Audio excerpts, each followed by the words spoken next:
हां पयलो केदाराक देव बरें करूं म्हणटा की ताणें हातान घेतलो म्हूण हें काम जालें रस्त्याचें नाल्यार जावचें ना आनी तो वाव उरतालो पूण पावसाक लागून मातसो उरोंक लागलो हें करपाक आनी हे रस्तो पेंडींग उरलो उदकाची लायन आनी लायटीची लायन घालूंक जाय ही गरजेची आसा आतां ह्या फुडें लायटीक आनी उदकाक कांय प्रोब्लम जावना कित्याक अंडरग्रावंड घाले पूण ताका त्रास ना कसलेच आनी आतां हो रस्तो एकदम बरो जातलो कित्याक 2 पावटी ताचेर हें आहा म्हणटच आमी पयलेच जायना आमच्याना आनी लोकांक कसलीच भिरांत ना पूण हांव सगळ्याक वावुरले तांकां देव बरें करूं म्हणटा चड करून केदाराक की ताणें इंट्रस्ट घेतले म्हणून काम जालें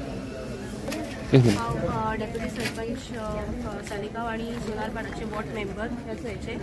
आनी आयज सगळ्यांक पयलीं सराचे केदार सराचे आमचे देव बरें करूं म्हणटा की तेंच्यांनी आमकां येता हॉट मिक्स फर्स्ट लेयर करून दिवपाचें केल्लें आसलें ते आयच्यान स्टार्ट केल्लें आसा की आनी मेन म्हटल्यार हे रोड डिगींग जाल्ले कारण की आमचे उदकाची पायपलायन आसली इलेक्ट्रिसिटी केबल्स आसले ह्या कारणां खातीर सो लोकांकूय आमचे खूब त्रास जाल्लो पण त्या हितूनच्यानी तेंच्यांनी जाता तशें तेंच्यांनी बरो रस्तो प्रोवायड केल्लो कॉन्क्रीट बीन घालून सुद्दां पावसाच्या कारणा खातीर हो रोड डिले खूब जाल्लो करपा खातीर पयर काल आमी स्टार्ट करपाक आसली पण पावस पडलो त्या कारणा खातीर तो पेंडींग उरलो सो आयच्यान आमी स्टार्ट केल्लो आसा सो सरांचे खरेंच खूब खूब देव बरें करूं